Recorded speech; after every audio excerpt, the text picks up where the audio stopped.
पता है, कुछ कहानियां ना सिर्फ डराती नहीं हैं, वो आपको जकड़ लेती हैं। आज हम एक ऐसी ही कहानी के पन्ने पलट रहे हैं, पछाड़ डैम के जल साधा की। ये सिर्फ लोक कथा नहीं है, ये एक यूट्यूबर के कैमरे में कैद हुआ आखिरी सच है।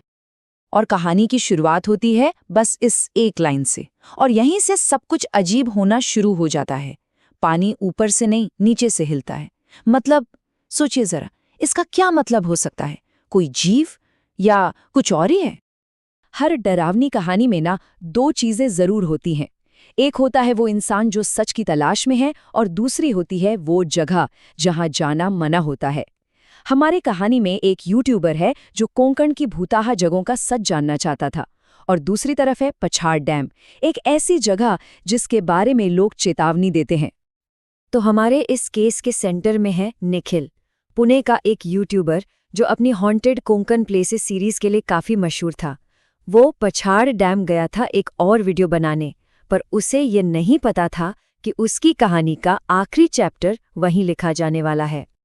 वहां के लोगों ने उसे रोका था, समझाया था, सीधी सरल भाषा में, पानी जिंदा है, वो तुम्हें नीचे खींच लेगा।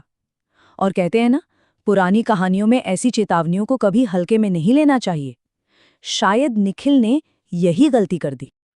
अब चेतावनी तो मिल चुकी थी, पर निखिल नहीं माना। उसने आधी रात को अपना कैमरा सेट किया, और अब जो हम देखने वाले हैं ना, वो कोई कहानी नहीं है, वो सीधे उसके कैमरे की रिकॉर्डिंग है। एक एक मिनट, एक एक फ्रेम, जो हमें उस रात के सच के और करीब ले जाएगा। फुटेज शुरू होती है रात के ठीक 12:03 पर। सब एकदम शांत, पानी में कोई हलचल नहीं। फिर ठीक 1 मिनट बाद पानी में बुलबुले उठने लगते हैं।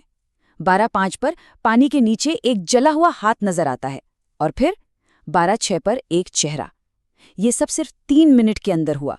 मतलब सोचिए, एक शांत रात कैसे एक भयानक सपने में बदल गई। लेकिन सबसे ज्यादा चौंकाने वाली बात पता है क्या थी? वो चेहरा बहुत तेजी से ऊपर की तरफ आया, पर पानी की सतह बिल्कुल शांत, जरा भी हलचल नहीं हुई। ये तो हो ही नहीं सकता है ना? ये तो फिजिक्स के सारे नियमों के खिलाफ था। और ये पहला पक्का सबूत था कि उस डैम में कोई ऐसी ताकत थी जो इस दुनिया की नहीं है। और तभी कैमरे के माइक में एक फुसफुसाहट रिकॉर्ड होती है, बहुत धीमी, बिल्कुल पास से। पानी के पास मत खड़े रहो। ये आवाज किसी की नहीं थी, ये हवा में से आई थी। अब खतरा सिर्फ दिख नहीं रहा था, वो बोल भी रहा था। इसके बाद तो जो हुआ वो आप सोच भी नहीं सकते। एक चेहरा अब दर्जनों हाथों में बदल चुका था, पानी के नीचे से लहराते हुए हाथ, और फिर अचानक डैम का पानी बीच से फट गया, जैसे किसी ने नीचे से उसे तोड़ दिया हो। आतंक अब हर तरफ था। ये सब हो क्या रहा था? ये हाथ किसके थे? ये चेहरा किसका था? पानी के फटने से जो दरार बनी थी ना, वो इन सारे सवालों का जवाब देने वाली थी। अब हम देखने वाले हैं कि उस पानी के नीचे आखिर छिपा क्या था। उस गहरी खाई में डूबे हुए गांव वालों के चेहरे थे, पीले फूले हुए चेहरे। उनकी आंखें खुली थीं और मुंह से लगातार पानी बह रहा था। ये कोई भूत प्रेत नहीं थे, ये उस डैम के शिकार थे जो अपनी कहानी बताने के लिए सामने आए थे। उन्हीं में से एक बूढ़ी औरत का चेहरा बोला, हम मरे नहीं, हमें यहाँ फंसाया गया है। सोचिए जरा, ये आत्माएं बुरी नहीं थी, वो कैदी थी। किसी चीज ने, किसी ताकत ने उन्हें उस डैम में हमेशा के लिए कैद कर रखा था। और फिर सारे चेहरे एक साथ डैम के सबसे गहरे हिस्से की ओर मुड़ गए। उस जगह को अड़गल कहते हैं। वहां पानी एक बहुत बड़े भंवर की तरह घूमने लगा, जैसे जैसे पाताल का दरवाजा खुल रहा हो। ये आत्माएं उसी को बुला रही थी जिसने उन्हें कैद किया था। और उस भंवर से जो निकला, उसे वहां के लोग एक नाम से जानते हैं, जल साधा। देखिए, ये कोई मामूली भूत या राक्षस नहीं था, ये पूरी तरह से पानी से बना था, और अपने अंदर उन सभी आत्माओं को समेटे हुए था जिन्हें उसने डुबोया था। ये एक चलता फिरता, जीता जागता कब्रिस्तान था।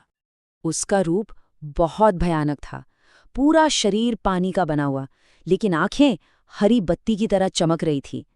और सबसे डरावना हिस्सा, उसकी रीढ़ की हड्डी, जो पानी का एक बवंडर थी, उस पर 20 जिंदा चेहरे जुड़े हुए थे जो दर्द में थे। और फिर वो 20 के 20 चेहरे एक साथ बोले, एक ऐसी आवाज में जो पानी और दर्द से भरी थी। उन्होंने निखिल से कहा, अब तुम भी। ये कोई धमकी नहीं थी, ये एक ऐलान था। निखिल उसका अगला शिकार बन चुका था। एक ही पल में सब कुछ बदल गया। जो पानी अभी तक एकदम शांत था वो अब फट चुका था। जो हवा रुकी हुई थी वो बर्फीली हो गई, और जिन पत्थरों पर निखिल खड़ा था वो अचानक काई से फिसलने लगे। ये एक जाल था और निखिल इसमें बुरी तरह फंस चुका था। अब बचने का कोई रास्ता नहीं था। पहले पानी का एक हाथ ऊपर उठा और उसने निखिल का पैर पकड़ लिया। फिर फिसलन भरे पत्थरों ने उसका संतुलन बिगाड़ दिया, और जैसे ही वो गिरा, एक अनदेखी ताकत उसे खींचकर पानी की ओर ले जाने लगी। उसका संघर्ष अब खत्म हो रहा था। और पानी के नीचे से उन सभी फंसी हुई आत्माओं ने एक आखिरी बार फुसफुसाया, आओ, अपनी आखिरी सांस लो और आओ। ये एक डरावना स्वागत था, उसे अपने साथ शामिल होने के लिए बुला रहा था। निखिल का संघर्ष तो खत्म हो गया, लेकिन कहानी अभी बाकी थी। अब हम उस आखिरी सबूत को देखेंगे जो वो पीछे छोड़ गया। उसके कैमरे में कैद आखिरी फ्रेम जो पछाड़ डैम की सच्चाई को हमेशा के लिए सबके सामने ले आया। कुछ दिनों बाद गांव वालों को डैम के किनारे निखिल का कैमरा लावारिस हालत में मिला। निखिल का कोई अता पता नहीं था। जब उन्होंने कैमरे की फुटेज देखी तो उन्हें वो सच मिला जिसे निखिल बताने के लिए वापस नहीं आ सका। ये कैमरे का आखिरी फ्रेम था। कैमरा पानी के अंदर था और उसमें निखिल का चेहरा दिख रहा था, लेकिन अब वो जल साधान का हिस्सा था। उसकी रीढ़ पर लगा 21वां चेहरा, गांव वालों की चेतावनी, वो पुरानी कहानी, सब सच थी।